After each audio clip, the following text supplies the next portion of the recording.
Ang lulutuin natin ngayon ay kalderetang kambing ala kusinerong musikero. So, ito ang ating mga kailangang sangkap sa paggawa ng kalderetang kambing. Ang 1 kilong kambing, ang hiniwa nating carrots at patatas, butter, ginger, garlic, onion, red and green bell pepper, tomato paste, tomato sauce, green peas, at pork and beans. Ang una natin gagawin, pakuluan natin yung ating patatas at carrots. At ito ay palambutin ng mga 5 to 8 minutes. After 8 minutes, tatanggalin na natin yung ating carrots at patatas. At atin itong set aside. Panoorin nyo lang hanggang sa dulo at isusulat ko lahat ng ingredients doon. At isunod na natin yung ating kambing. Papalambutin natin ito for at least 25 to 30 minutes gamit ang ating pressure cooker. At pagkatapos natin ito lagyan ng tubig, titimplahan natin ito ng kaunting asin. At ito ay takpan. Kung hindi pa kayo nakapag-subscribe na aking channel, huwag niyo pong kalimutan i-subscribe ito at i-hit ang notification bell. Maraming pong salamat! After 30 minutes, buksan na natin yung ating kambing at i-check na natin kung malambot na ito.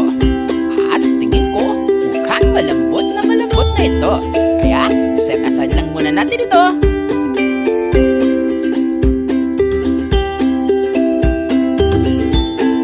So, umpisahan na natin magluto ng kaldereta. Una, maglagay lang tayo ng kaunting olive oil. Tapos, isunod ang butter. Nilagyan ko kaunting olive oil para hindi madaling masunog yung butter. Yan ang sikreto ko. Tapos, ilagay na yung luya o ginger. Tapos, isunod ang garlic.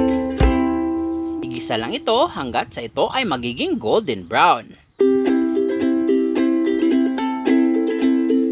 At kung sa tingin yung golden brown na ito, ilagay na natin yung ating kambing at igisa lang natin ito.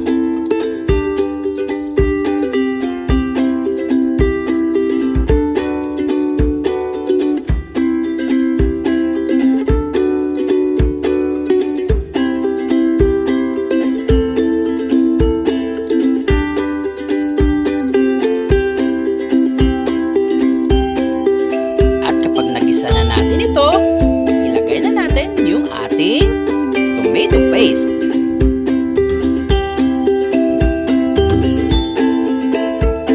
Ihalo lang din ito.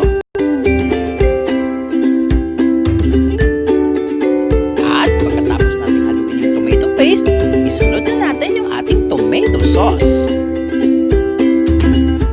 Tapos, ihalo lang din natin ulit ito.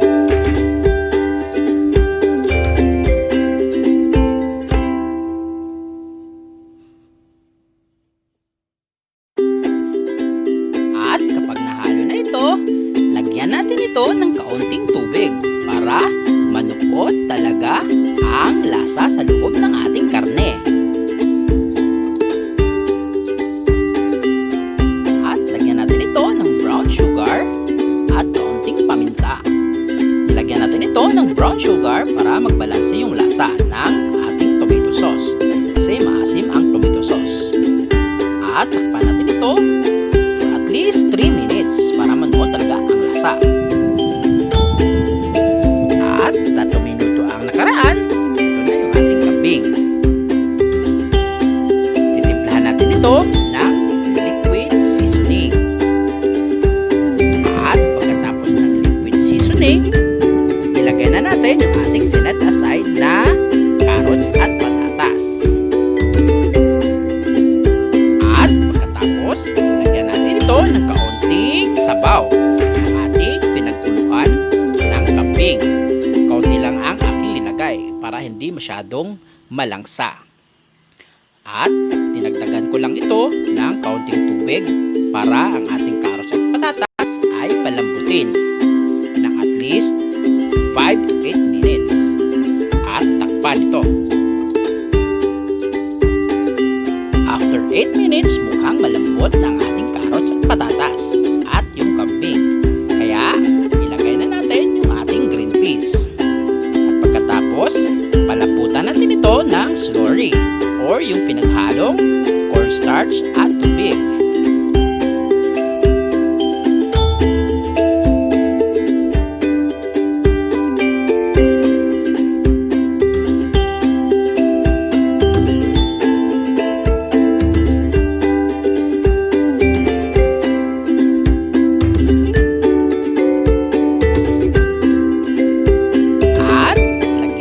Ng keso. Pero ito, optional lang ito. Depende sa inyo kung lalagyan nyo o hindi. Pagkatapos nyo itong ilagay, ihalo lang ito para ito ay mag-melt.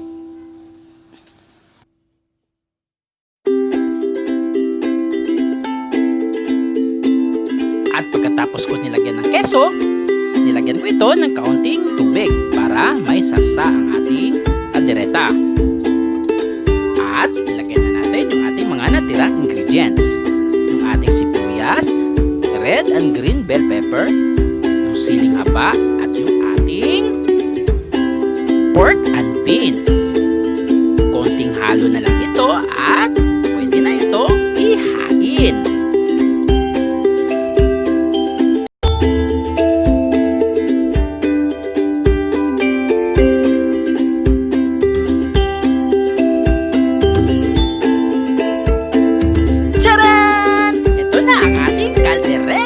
Kambing!